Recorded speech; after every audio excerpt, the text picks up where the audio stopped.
What do you want him to do? Abona, he said he will reach out to you. That's all. I just want to make sure. We all heard him.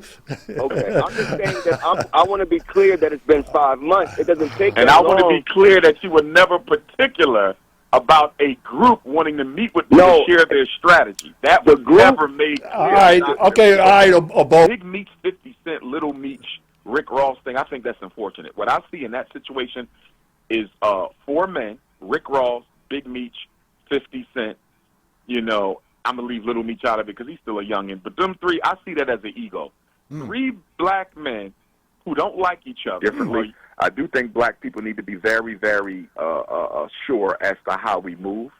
I could definitely see some sort of a race clash. I think they're trying to engineer that, you know, but I think the migrant situation is what they're going to tackle first, and then they're going to turn themselves on us. So, well, listen, on the phone line with us is Abona Hagan. Abona, were you listening to the show, or did somebody call you up and tell you that we were talking about you? Abona? Yes, hey, how you doing? How you doing, Dave? Did you hear the question? I said, were you listening to the show, or did somebody call you and tell you that we were talking about you? I've been listening the whole time. All right. I've been listening the whole time, and I'm very disappointed because I met Dr. Umar at the Strawberry Mall about 5 months ago, and we took a picture together and everything. I've been posting it on Facebook, and I've been texting to come together. The president of the Philadelphia Reparations Coalition for American Freedmen is requesting a meeting with Dr. Umar Johnson.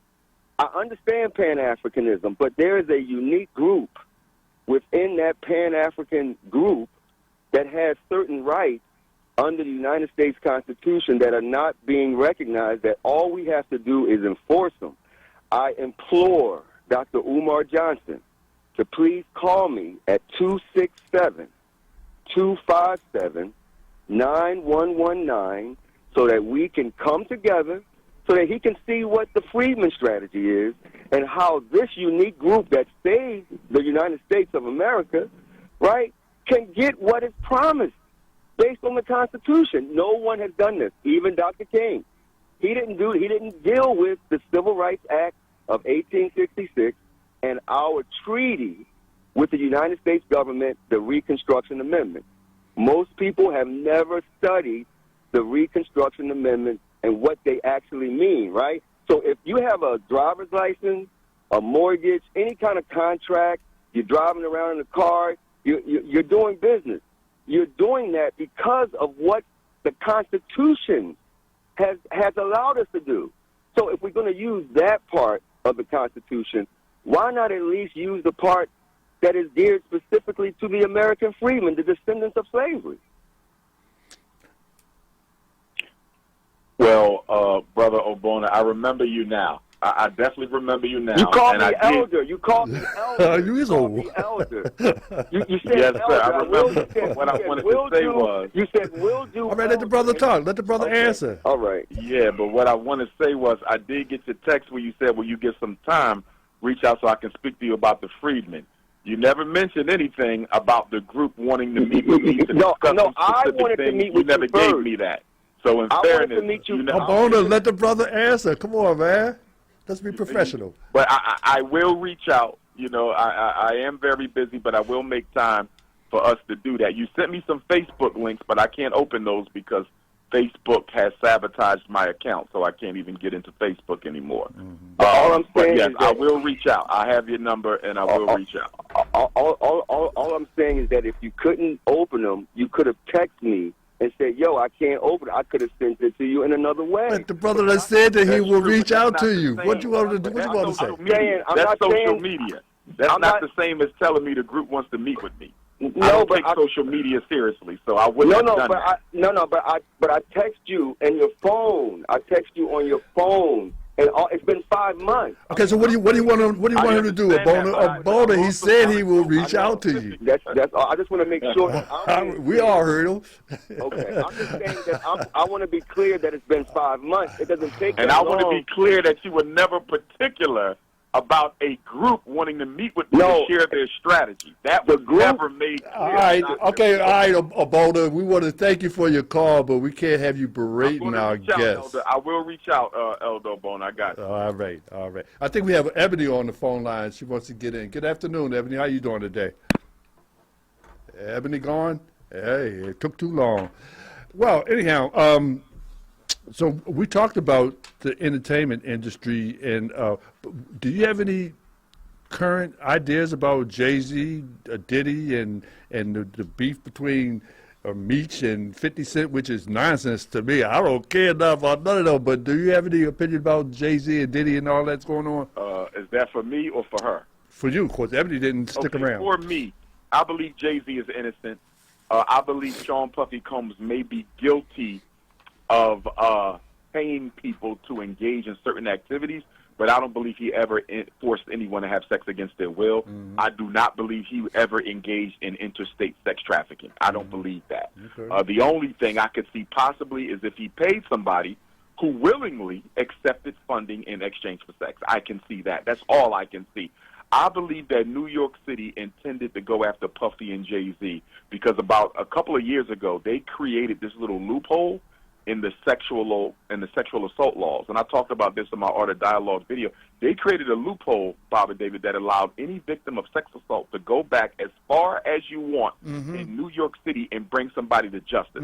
Why would you suspend statute of limitations on sex crimes? They suspended statute of limitations and said any woman who's ever been assaulted can go all the way back, 1960s, 1970s, and bring that person for justice. And here's the kicker, Bob and David. You couldn't bring them to criminal justice. You could only bring them for a civil suit to get paid off of them. So I believe New York City created that loophole so they could try to bring down Sean Carter and Sean Combs. I absolutely believe that. Yeah, because why they bring out nobody else?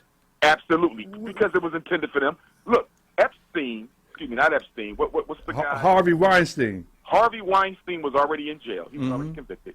Bill Cosby was already in jail. He was already convicted. R. Kelly was already in jail, already convicted. So why did you need to suspend the statute of limitations? Because you wanted people to be able to sue Puffy and Jay-Z. That's why they did it. So that was a government setup. So they could take their money. Jay-Z is going to survive it. I think Jay-Z is going to survive it. I think they want to lynch Puffy because Puffy sued Diageo, that liquor company, and I believe they had to agree to a very large settlement, and they wanted Puffy destroyed for taking on a major white corporation. He basically bit the hand that fed him, so they wanted to get him back. Yeah. You know, and you also got to keep in mind, even though Puffy might be some sort of a sexual deviant, maybe, okay, politically, he's very much black. Like, he speaks up about black stuff. He started a black political party. He talks about how we need our own. He's much more politically conscious than Jay-Z and the other people. You know, Kanye West is pretty politically conscious as well, but, you know, he's so in love with the snow bunnies, he can't keep himself away from white girls. Now, on the Big Meech, 50 Cent, Little Meech, Rick Ross thing, I think that's unfortunate. What I see in that situation is 4 men, Rick Ross, Big Meech, 50 Cent. You know, I'm going to leave Little Meech out of it because he's still a youngin'. But them 3, I see that as an ego.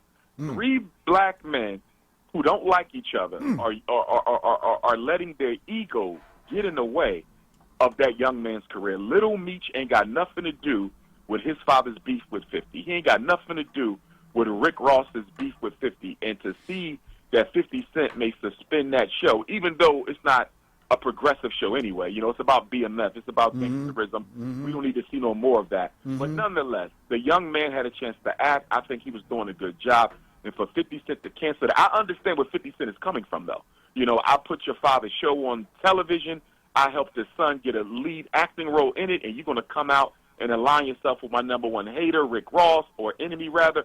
I see where 50 is coming from, but at the same time, I still don't think that should have anything to do with the young man's son. And I think Big Meech should have thought this through a little better. Whatever issues he got with 50, and I don't know all the details. Maybe 50 didn't pay Big Meech enough money for the rights to do the BMF show. I don't know. All I'm saying is Little Meech should not have been collateral damage in all of this. His father should have been more careful. Rick Ross should have been more careful. 50 Cent should have been more careful. And with all 3 of these brothers being in their 50s or will soon be 50, this is setting a bad example for how we deal with conflict resolution. This Rick Ross, Big Meech, 50 Cent thing, it needs to be squashed. It needs to stop. before it gets out of hand. So no, I think I heard you talk about the Black Panther hidden agenda. What's that about? With the Black Panther movie, I was saying that the purpose of the Black Panther movie, first one, was to brainwash African children into believing that the American African people would be no good for Africa, that we're just a bunch of angry, dysfunctional blacks who are going to come back to Africa and destroy it, because that was Killmonger. Killmonger was the metaphorical woke black man of America. And the Black Panther, Prince T'Challa, he was the metaphorical selfish black leader. So the message to the American Africans and other African children across the diaspora is you don't want to go to Africa, you don't want to be bothered with Africa, because Africa doesn't care anything about you. If you remember Prince T'Challa's character, rest in peace to Chad Boseman, Chad Boseman, his character was a very selfish character, even though he was a superhero.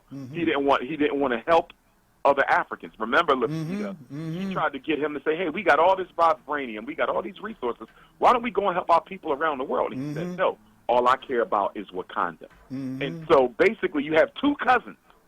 Killmonger and T'Challa were cousins, same grandparents. One was an American African, one was a continental African, and guess what? They could not work it out. They could not get along because Killmonger was too angry and T'Challa was too selfish. And that is the narrative that Walt Disney and the CIA wanted to put out for all African children in the diaspora. Continental Africans stay away from black Americans stay away from black Africans. That and division. then if you look towards the end of the movie, Bobby David, the CIA agent Ross was the hero. Isn't that something? How the hell can this White savior. This was a CIA movie? How you know this was the CIA helped capture Nelson Mandela when he was on the run. The CIA overthrew Nkrumah. The CIA assassinated Lumumba. The CIA assassinated Maurice Bishop. The CIA assassinated King, Malcolm. The CIA helped destroy Garvey, although there wasn't a formal CIA yet, but they were close. So look at what the CIA has done for African people, and you're going to make the CIA agent a hero in the movie. This was a CIA-sponsored movie to brainwash African children around the world against working together. This was an anti-Pan-Africanism film. Well, now that you're talking about the CIA, what about the CIA and the FBI and the Justice Department being taken over by Donald Trump? What do you think is going to happen with those agencies now? Well, they're going to keep doing what they've been doing. I mean, they're going to stay true to form. The CIA's job has always been to overthrow black governments that don't do what America tell them to do. Period. The CIA was actually founded. It was founded in Garvey's time. CIA comes to us in the 1920s, if I remember correctly. Definitely the Council on Foreign Relations comes to us in the 1920s to destroy Marcus Garvey's global Pan-African agenda. That's why these movements even came into existence. Their job is to bully black governments into giving up their resources for cheap into doing what America tells them to do. You know, the CIA is responsible for the assassination and destabilization of most African leaders and countries. How can you have what is a CIA agent doing in an African movie as the friend of the African leader? Look at that, Bobby. He was a friend to Prince T'Challa. That movie was a psychops. That movie was a psychops.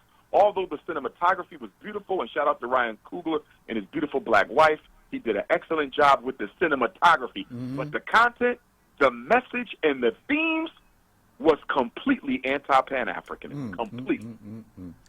Well, but I meant about the CIA and the FBI being overtaken by the criminals, by the gangsters. So, but those agencies were never good for us anyway. In other words, I'm saying it don't matter who the president is. That's true. The CIA going to be the CIA, and the FBI going to be the FBI. You also got to keep in mind, too, Bobby David, that the president doesn't really control the FBI and CIA. In other words, the directors of the CIA and the FBI are chosen by the president, but he's given a hand-picked list by the bankers in the corporation as to who he can select. So the Bilderbergers and the Rothschilds and the Morgans and the Federal Reserve, they give the president 3 names.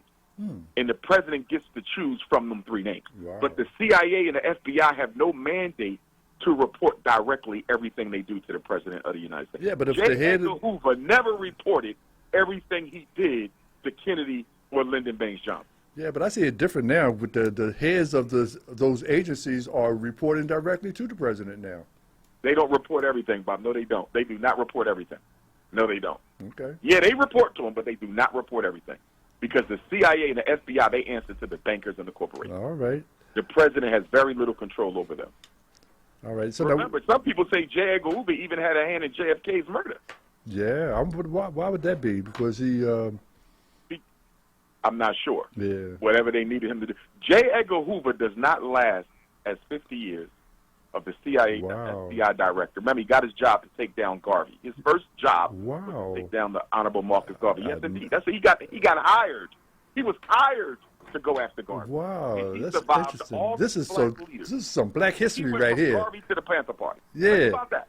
From Marcus Garvey in the 1920s to the Black Panthers in the 1960s. He survived them all. You skipped Martin LutherKing. He came with that to Martin Luther King too. Well, yeah, all of them. No, I'm saying all in between. Yeah. From Garvey to the Panthers and everybody in between. And then he got a building named after him. So if J. Edgar Hoover did not represent what America's all about, why in the hell did y'all name the building after this man? And then it just came out a couple of weeks ago, Bob and David. I don't know if you saw the information, and I really don't care because I'm never claiming him. It came out that J. Edgar Hoover was actually of African ancestry, that he had a black parent or a black grandparent, and he hid it. And some people believe the reason why he went so hard against African people was to keep a cover on the fact that he was African himself. Wow, I guess that's no part. But That's I'm not self-hatred. claiming him. I'm not claiming him. I wouldn't more either. than I claim Clarence Thomas. That's right. That's right. Just because you by color don't mean you my kind. Shoot. That's right. All skin folk ain't Well, kin folk. All kin yeah. folk ain't skin folk. Yeah, Patrick, would you say something? So, talking about African Americans and all the stuff we do, Africans. This is we are in February. Mm-hmm. Black History Month. Dr. Umar, after maybe going through all the Black History Months over the years, give us what we have learned so far from actually observing the Black History Month, and we still remain who we are today. Dr. Umar? Well, again, I think a big problem with black history, just like Juneteenth, just like Kwanzaa, just like Dr. King Earth Day, is we always want white people to validate us. And as a result of that, I think that when the federal government started to acknowledge Black History Month, that started with President Ford, I think it was 1976, that he expanded it from Negro History Week, as Dr. Carter G. Woodson founded it, to Black History Month. And once the government got involved, it took the value out. You know, whenever your oppressor gets involved in your cultural traditions, it takes the value out. You know, so for me, I'm glad Donald Trump is getting rid of it on the federal level so we can do it on our level. But you know what the sad part is? A lot of black people are not going to celebrate anything the white man doesn't celebrate. So if Dr. King's birthday wasn't celebrated by the white man, if Juneteenth doesn't get celebrated by the white man, if Black History Month doesn't get celebrated by the white man, and the thing we got to clear up about Negro History Week, Dr. Carter G. Woodson founded Negro History Week. He chose the second week in February. Let me say that again. He chose. The white man did not give us February. I keep seeing black people saying, yeah, they gave us the shortest day. They didn't give us nothing. Dr. Carter G. Woodson chose the second week in February because it included the birth dates of Frederick Douglass and Abraham Lincoln. And, of course, he knew Abraham Lincoln was no hero of ours, but he also knew that a lot of black people wouldn't celebrate Negro History Week if there wasn't a white person being celebrated.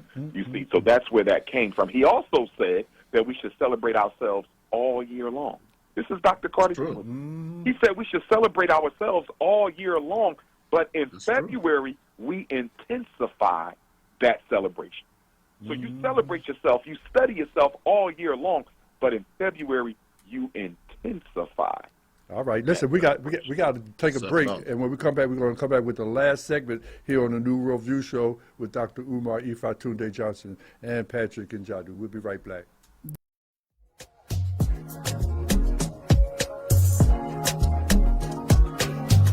And we're back live here in the studios of 96.1 FM. We're in the waning moments of our program, but our in-studio producer, Nicholas, had a question for Dr. Umar. Nicholas, you had a question for Dr. Umar? Yeah, hey, Dr. Umar, I was just wondering if you had heard about the event that happened I believe it was 2 days ago now, where there was a neo-Nazi demonstration on an overpass in Cincinnati, in which there were, the black residents came and confronted the neo-Nazis, and I've seen a lot of people discussing it, with some black folks saying that this is like some CIA stuff where they're trying to rile people up. I personally think, we have a lot of neo-Nazis and a lot of neo-Nazi sentiments here in the U.S., so I think we're just seeing a lot more Nazis demonstrating and trying to see how much they can get away with. But they, of course, got chased off. I just want to get your opinion on it. Yes, I mean, I saw it. It wasn't that many neo-Nazis, but I did see it. They got chased off. And yes, you're right. They're all around. They're big Trump supporters. And like I said, Donald Trump has removed the stain of shame from racism. You can be outwardly racist. Under the Democrats, you can be racist, but they like you to be a little bit more covert with it because they're just as racist as the Republicans.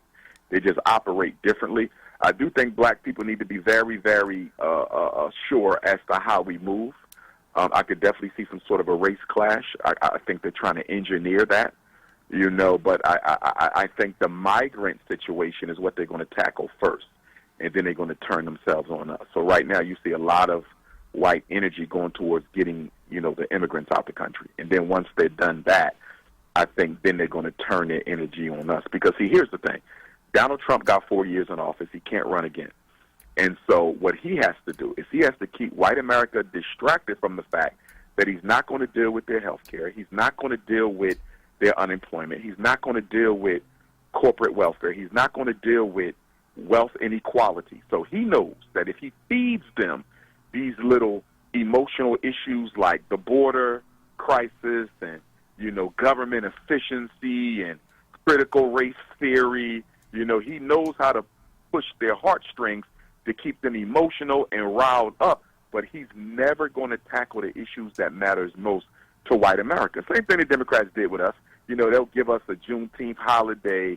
They'll push the LGBT. But what about wealth inequality? What about police genocide? What about mass incarceration?